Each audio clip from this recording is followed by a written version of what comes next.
வீணா தட்சிணாமூர்த்தி, ஞான தட்சிணாமூர்த்தி, யோக தட்சிணாமூர்த்தி, போக தட்சிணாமூர்த்தி, 4 தட்சிணாமூர்த்தி. இந்த வீணா தட்சிணாமூர்த்தினா கையில் வீணை வச்சுருப்பார். அவர் வந்து கலைகள் எல்லாவற்றையும் சொல்லிக் கொடுப்பார். கலை என்பது என்ன அப்படின்னா, மனிதர்களுடைய உணர்வுகளை அடுத்தவர்களுக்கு வெளிப்படுத்துகிற முறைகளை கலை. கலை வந்து உணர்வை வெளிப்படுத்தும்.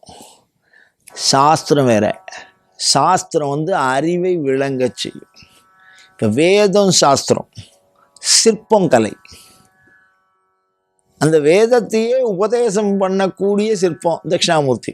அப்படின்னா சாஸ்திரத்தையும் சிற்பத்தையும் கலையும் ஒன்றா சேர்த்துருக்கா பாருங்க அந்த இடத்துல.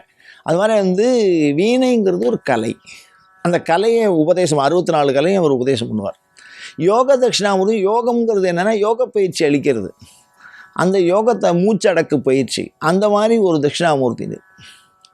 ஞான தட்சிணாமூர்த்தினா கையில் புஸ்தகம் போட்டு அதனுடைய விளக்கங்களை வெளிப்படுத்தி இருப்பார்கள். கையில் புஸ்தகம் கொடுத்துருப்பார். இந்த புஸ்தகம் ஒவ்வொரு சமயமும் தனக்கென்று ஒரு தனி புத்தகத்தை வடிவமைத்து கொண்டிருக்கிறது. அந்த புத்தகத்தின் வழி அது நெறியாக செல்லுகிறது. அந்த வகையில் சைவம் வந்து ஆகமங்களை மையமாக செயல்படுத்துகிறது.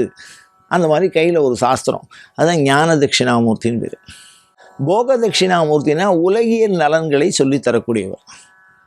உலகியல் நலம்னா என்ன அப்படின்னா, வாழ்க்கையில் மனைவி, வீடு, வாசல், சொத்து இப்போ நாம் நினைக்கிறது. யோகம் அப்படின்னா மனதை தன்மையப்படுத்தி தெய்வீகமான ஆற்றல்களை நாம் பெறுவதற்கு உண்டான வழியை நமக்கு சொல்லி கொடுப்பது. அதுதான் யோக தட்சிணாமூர்த்தி.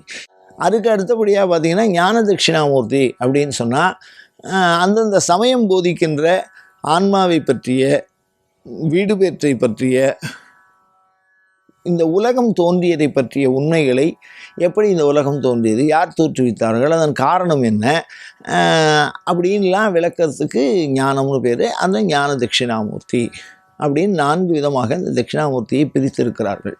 அவரை வணங்குறதுனால என்ன கிடைக்கும் அப்படின்னா, அதாவது ஞான தட்சிணாமூர்த்தியாக இருந்தால் ஞானத்தை உபதேசம் பண்ணுவார். போகத்தை கொடுத்தா உலகியல் இன்பங்களை அனுகிரகம் பண்ணுவார்.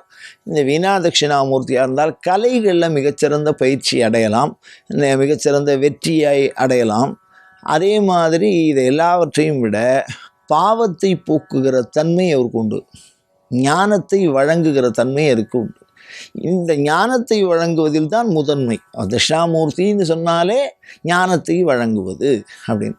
அதே யோக தட்சிணாமூர்த்தியாக இருந்தால் ஆற்றலை வழங்குபவர்களாக அவர் திகழ்கிறார். அதிகமான ஞாபக சக்தியை கொடுப்பார்.